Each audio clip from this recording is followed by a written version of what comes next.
الحمد لله رب العالمين والعاقبة للمتقين والصلاة والسلام على سيد الأنبياء والمرسلين أما بعد. Assalamu alaikum wa rahmatullahi wa barakatuh. This is our first lesson in Sarf. So we're going to touch upon the definition of Sarf, the objective of Sarf, and the subject matter of Sarf in this lesson. Sarf is in the meaning of change, and this actually holds relevance to what Sarf is all about. That'll become very clear after we've touched upon the definition of Sarf. So the definition of Sarf, this is a definition of Sarf that I've come up with myself according to my experience with this field. Right. We have the definition: knowledge regarding principles used to know the original form of words along with their different forms, and the methodology of changing Arabic words from one form to another. Okay, so we have three things over here. Let's highlight them and then go through them one by one. So we have principles used to know the original form of words. Sorry. And then how do I change this color? Along with their different forms. Right. And the methodology of changing Arabic words from one form to another. So let's dissect this one by one. Right, let's go over all of these one by one. So principles, like we mentioned in Nahwa, principles is a recurring theme when it comes to the ulum al-Shari'iyah, the sciences of Sharia. They're about principles. Sarf is no different. So principles used to know the original form of words. Remember we mentioned words. This is very generic. Words include all nouns, verbs, and particles. When you say words, it includes nouns, verbs, and particles. Right. So principles used to know the original form of words. The example would be, let's give an example for both verbs and nouns. So let's give an example of nouns first. So example, my name. Let's take my name for example. You have my name. We have Mizan. My name.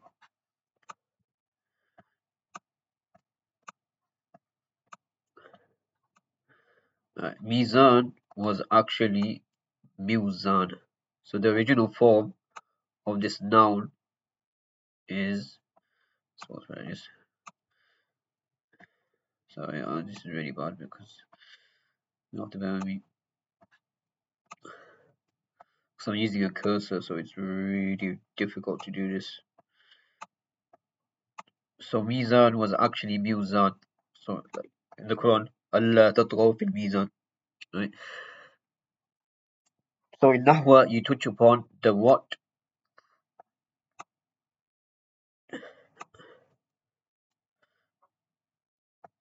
the how,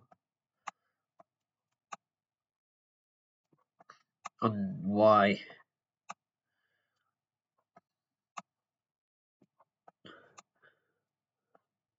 So what was the change that was made? The change is from Muzan to Mizan. How is the change made? Well, the change is made by altering this waw into a ya. It was originally with a waw, which is Muzan. It changed to a ya, which makes it Mizan. Why is the change made? All of these, the what, the how, and why, is learnt in the field of Sarf. This is an example of nouns. Let's give an example of a verb now. Example, qala, the verb qala, he one man said. He one man said. Qala was actually qawala. So qawala changed to qala. So what is the change? The change is qawala to qala. That's the what. How was the change made? This waw changed into an alif. Why is the change made? All of these will be learnt in Sarf. Okay, this is touching upon the first part of the definition. Principles used to know the original form of words, along with their different forms. So let's give an example of verbs first for this, right? Along with their different forms.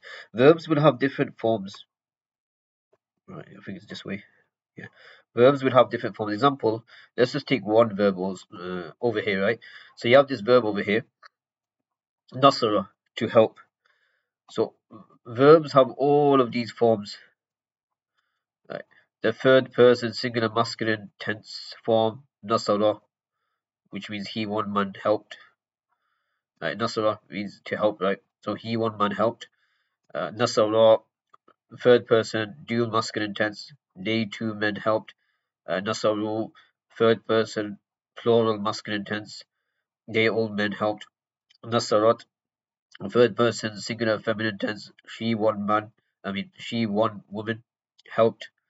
Uh, Nasarata, third person, dual feminine tense, it should be tense over here. They, two women helped. It goes on and on until the end. Uh, so these are all different forms of verbs. Okay, so the different forms of verbs. You learn the forms because the forms are important, and then so that's regarding verbs. Also nouns. So say like you have that same verb that we just touched upon, nasara. Nasara means he, one man helped, right? He, one man helped. Say like if you wanted to change this verb and make it into what's called the ism fa'il. Ism fa'il is the noun that indicates upon the doer of the action. Ism fa'il. Because it's ism fa'il, we know that it's a ism, correct? Ism fa'il. It's going to be a noun. So so what would that be? That would be like this. Nasirun. I know this is really bad. You guys have to cope with me. Nasirun. Nasirun. So the ism fa'il, the noun that indicates upon the doer of the action, yeah, is going to be in this form. Nasirun. In this scale. Nasirun. Right. And if you want the ism maf'ul, the noun that indicates upon the object. So we have certain, sorry, nouns that are counted as objects. So ism maf'ul is the ism that indicates upon the object. What would that be for this verb of helping? Mansurun. Mansurun.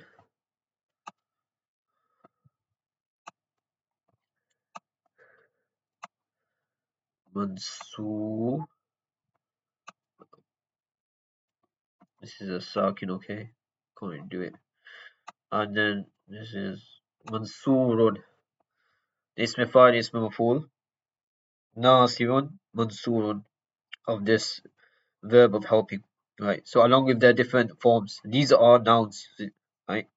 And the methodology of changing Arabic words from one form to another. The methodology of changing Arabic words from one form to another. So an example of that for when it comes to a verb, how would you change, example, this verb of helping, nasara, to help, how would you change from the third person singular masculine tense form to, for example, let's say the second person plural masculine tense? How would you do that? What's the methodology? So, and other examples you could give. Yeah, Sarf touches upon that also. That's for verbs. And say like ism fa'il. How would you make the ism fa'il of nasara, the verb of helping? Well, you put it in the scale of fa'ilun. Right? You put it in the scale of fa'ilun. This is how you do it. Right? Just put it on the scale of fa'ilun. And if you wanted to make the object of this verb of helping, you put it in the scale of maf'ulun. Maf'ul.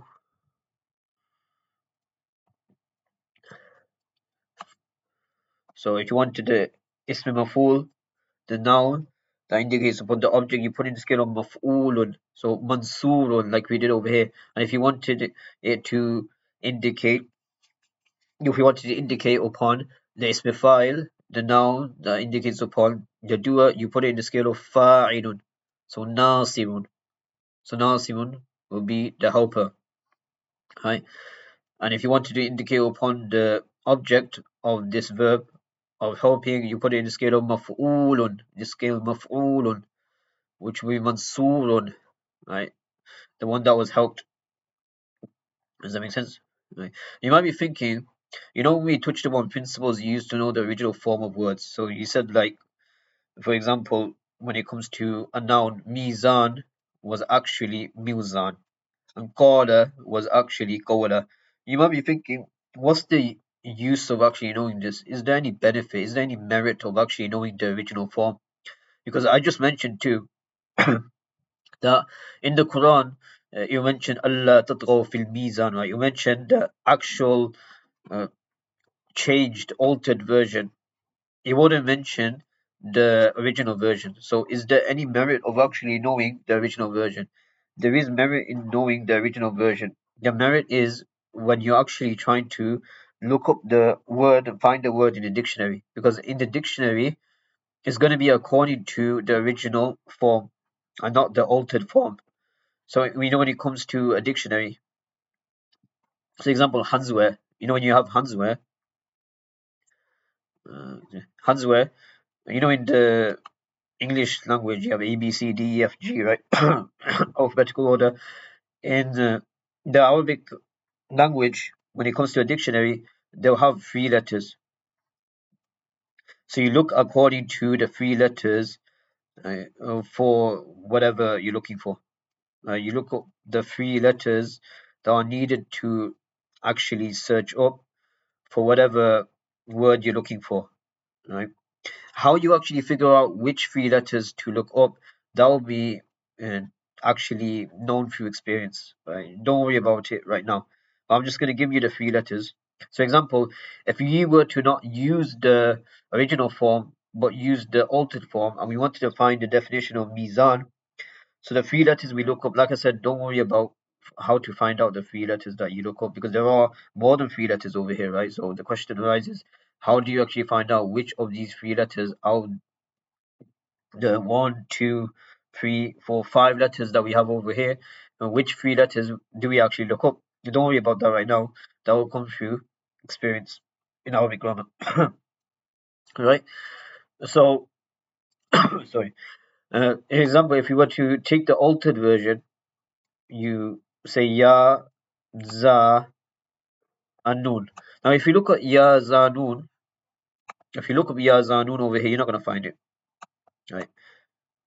You're not going to find it over here. Right? We'll just save the time of actually looking up. I'm just going to tell you right now, you're not going to find it.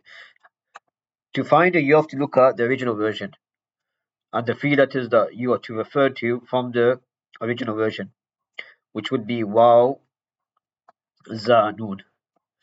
If you look up waw, za, nun, what is it? Yeah. If you look up waw, za, nun, you actually find it. So we'll look this up right now, very quickly.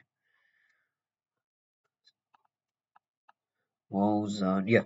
Waw, za, ra. Almost there. Yeah. Waw, za, nun. See it? It's right there. Mizan, plural mawazin, balance, scales, weight, measure, poetic measure, all of these definitions, right? You found it. But you have to look at the original version. So there is merit of actually knowing the original version of the word. Does that make sense? So this is what self touches upon. This is the definition of self. Okay. The objective of self is to safeguard oneself from making grammatical mistakes. Okay? Just like Nahwa. And you actually need both Nahwa and self to uh, accomplish this objective. You can't just know Nahwa, expect not to make grammatical errors, and vice versa for Sarf. You need to know both Nahwa and Sarf to be safeguarded from making grammatical errors. And the subject matter of Sarf is words. The reason why the subject matter of Sarf is only words and not sentences, also, like in Nahwa, So in Nahwa you have words and sentences. In Sarf words, because for all of these things, all of these three things that Sarf touches upon, whether they're in a sentence or not, it's not going to make a difference to these. Right? So whether you put Mizan in a sentence or not, it's not going to change the fact that Mizan was in actuality Mizan. The same for Qala. It was actually Qawala. Right? Yes, the diacritical mark may change, but that's what's touched upon in Nahwa, right? So for all of these, whether you put these in a sentence or not, it's not going to make a difference to what Sarf actually touches upon, or for those words. Hence why the subject matter of Sarf is words and not words and sentences.